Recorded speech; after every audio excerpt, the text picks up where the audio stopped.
Hello, guys. I'm back with my third new book, The Psychology of Money, written by Morgan Housel. Psychology of Money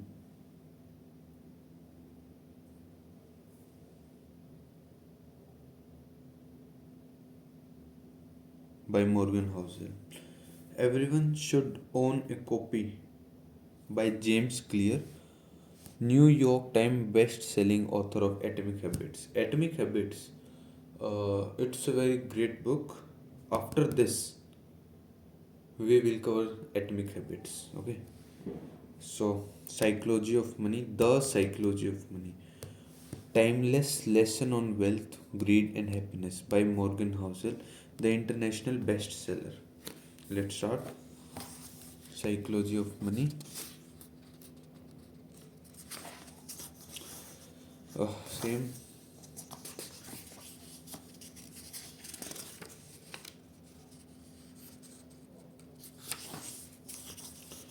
For my parents who teach me, Gretchen who guides me, Miles and Races who inspires me.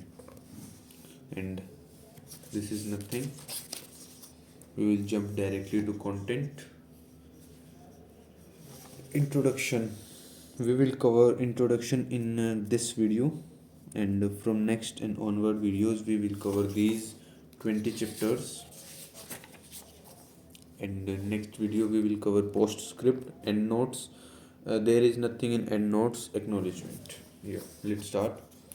A genius is the man who can do the average thing when everyone else around him is losing his mind. Napoleon, by Napoleon. The world is full of obvious things which nobody by any chance ever observes. Sherlock Holmes. A genius is the man who can do the average thing when everyone else around him is losing his mind. The world is full of obvious things which nobody by any chance ever observes.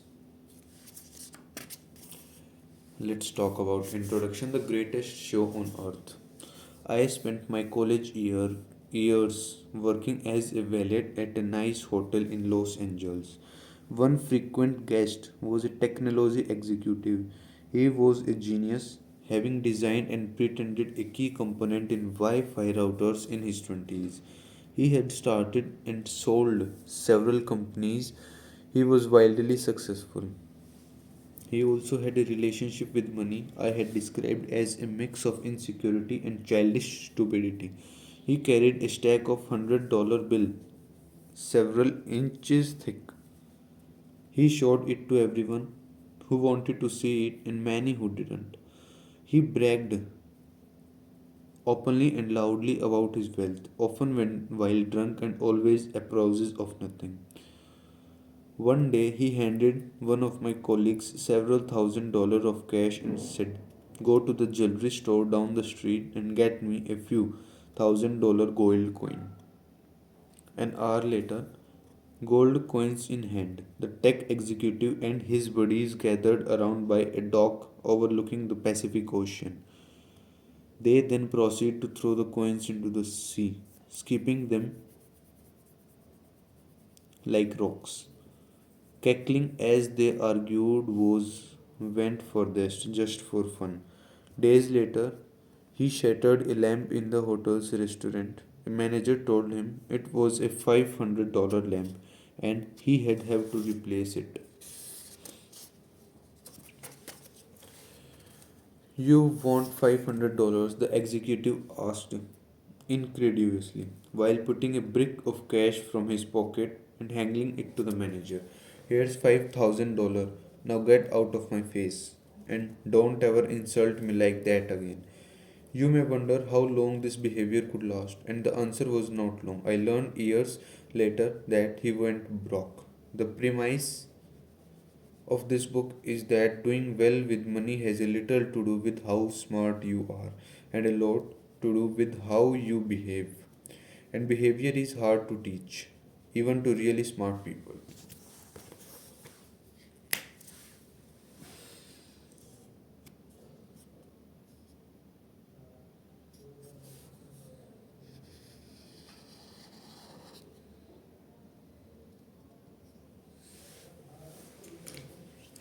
A genius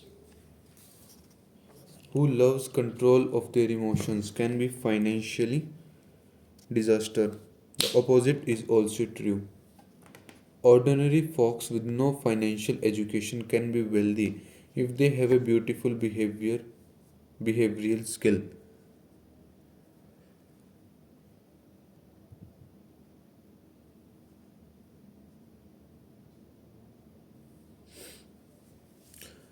A genius who loses control of their emotions can be financially disaster.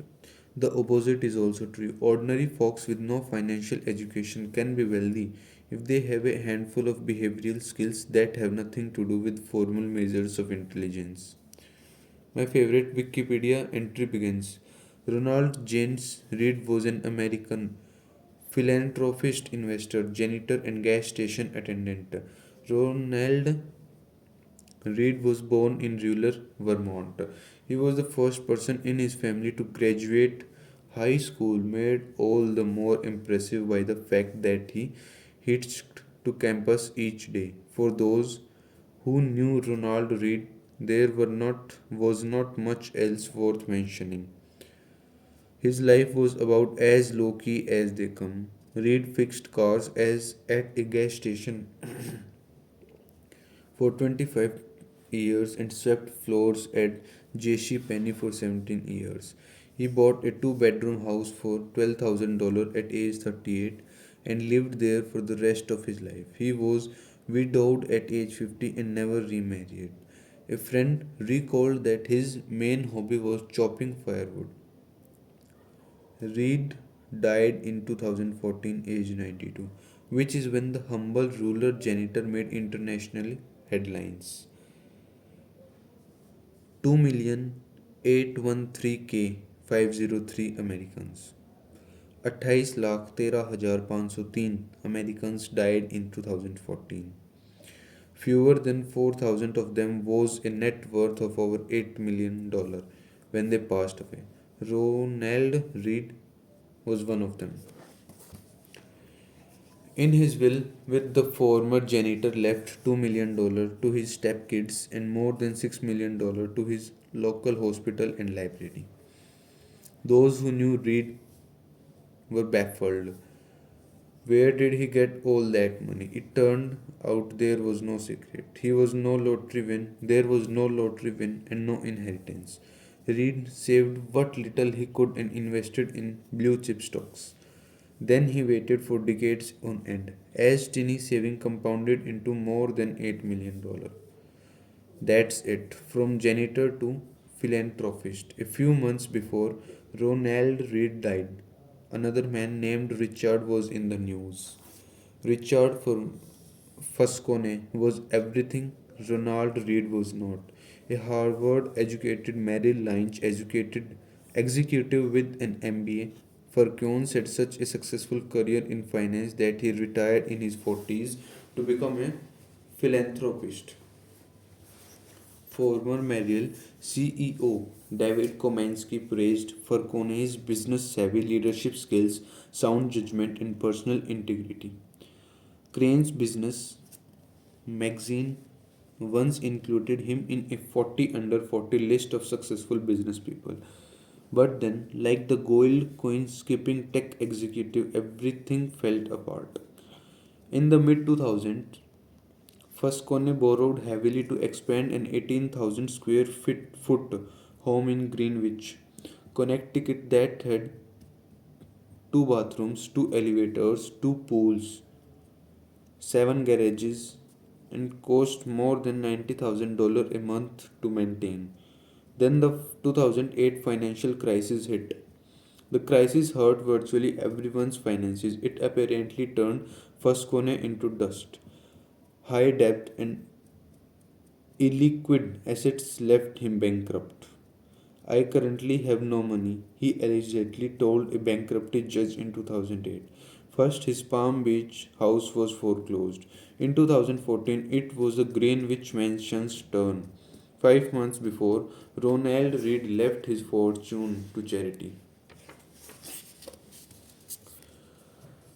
Richard Foscone's home. where guests recalled the thrill of dining and dancing atop a see-through covering on the home's indoor swimming pool, was sold in a foreclosure auction for 75,000, less than an insurance company figured it was worth. Ronald Reed was patient. Richard Fashkone was greedy. That's all it took to eclipse the massive education and experience gap between the two. The lesson here is not to be more like Ronald and less like Richard, though that's not bad advice. The fascinating thing about these stories is how unique they are to finance. In what other industry does someone with no college degree, no training, no background, no formal experience, and no connection massively outperform someone with the best education, the best training, and the best connections? I struggle to think of any. It is impossible to think of a story about Ronald Reed performing a heart transplant better than a Harvard trained surgeon, or designing a skyscraper superior to the best trained architects. There will never be a story of a janitor outperforming the world's top nuclear engineers. But these stories do happen in investing. The fact that अरे यार भाग यहाँ से भाग the fact that मान ही ना रहा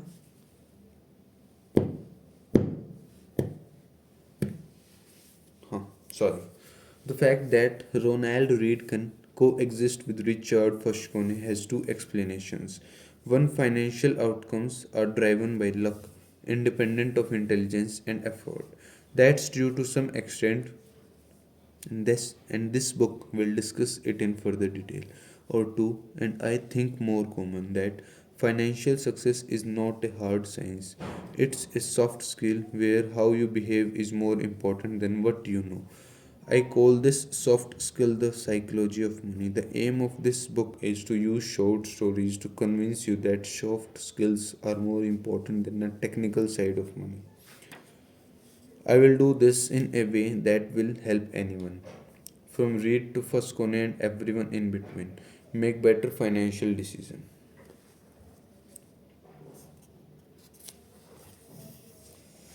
These soft skills are, I have come to realize, greatly underappreciated. Finance is overwhelming taught as a math based field where you put data into a formula and the formula tells you what to do, and it's assumed that you will just go do it. This is true in personal finance, where you are told to have a 6-month emergency fund and save 10% of your salary. It's true in investing, where we know the exact historical correlations between interest rates and valuations. And it's true in corporate finance, where CFOs can measure the precise cost of capital, COC. It's not that any of these things are bad or wrong. It's that knowing to do tells you nothing about what happens in your head when you try to do it.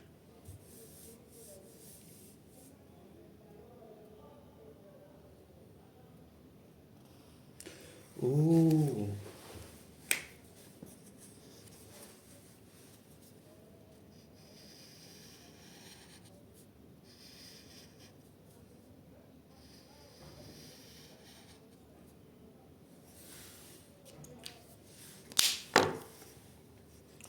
two topics impact everyone, whether you are interested in them or not: health and money. The healthcare industry is a triumph of modern science, which, with rising life expectancy around across the world, scientific discoveries have replaced doctors' old ideas about how the human body works, and virtually everyone is healthier because of it. The money industry, investing, personal finance, business planning is another story. Finance has scooped up the smartest minds coming from top universities over the last 2 decades.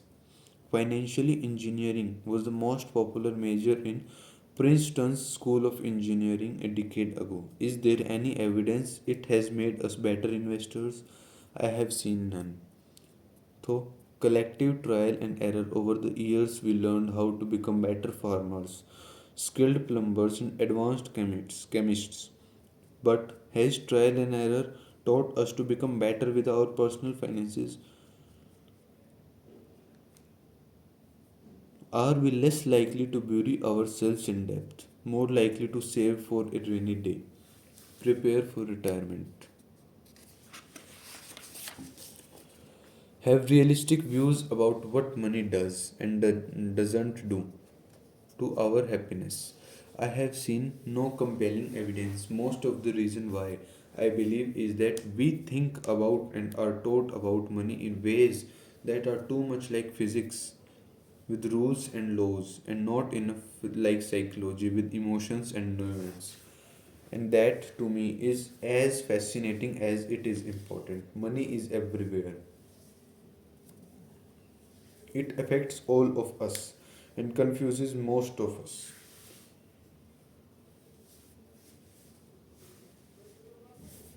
Everyone thinks about it a little differently. It offers lessons on things that apply to many areas of life, like risk, confidence, and happiness. Few topics offer a more powerful magnifying glass that helps explain why people behave the way they do than money. It is one of the greatest shows on earth. My own appreciation for the psychology of money is shaped by more than a decade of writing on the topic. I began writing about finance in early 2008. It was the dawn of financial crisis and worst recession in 80 years. 80 years बोले तो 1929 वाले के बाद, to write about what was happening. I wanted to figure out what was happening. But the first thing I learned about the financial crisis was that no one could accurately explain what happened or why it happened, let alone what should be done about it. For every good explanation, there was an equally convincing rebuttal. Engineers can determine the cause of a bridge collapse because there's an agreement that if a certain amount of force is applied to a certain area, that area will break. Physics isn't controversial, it's guided by laws. Finance is different, it's guided by people's behavior, and how I behave might make sure to me but look crazy to you. I more The more I studied and wrote about the financial crisis, the more I realized that you could understand it better through the lenses of psychology and history, not finance. To grasp why people bury themselves in debt, you don't need to study interest rates. You need to study the history of greed, insecurity, and optimism. To get why investors sell out at the bottom of a bear market, you don't need to study the math of expected future returns. You need to think about the agony of looking at your family and wondering if your investments are imperiling their future. I love volunteers' observations that history never repeats itself, man always does. It applies so well to how we behave with money. In 2018, I wrote a report outlining 20 of the most important flaws, biases, and causes of bad behavior I have seen affect people when dealing with money. It was called The Psychology of Money, and over 1 million people have read it. This book is a deeper dive into the topic. Some short passages from the report appear unaltered in this book. What you are holding in 20 chapters, each describing what I consider to be the most important and offer counterintuitive features of the psychology of money. The chapters revolve around a common theme but exist on their own and can be read independently. It's not a long book, you are welcome. Most readers don't finish the book they begin because most single topic don't require 300 pages of explanation.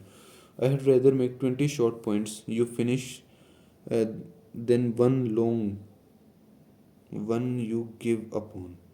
On we go. Here we have completed our introduction part of Psychology of Money by Morgan Housel. In next video we are going to cover, oh, this book shows my study lamp. Hmm, see, and in next video we are going to cover chapter 1. So thanks for watching. Bye bye.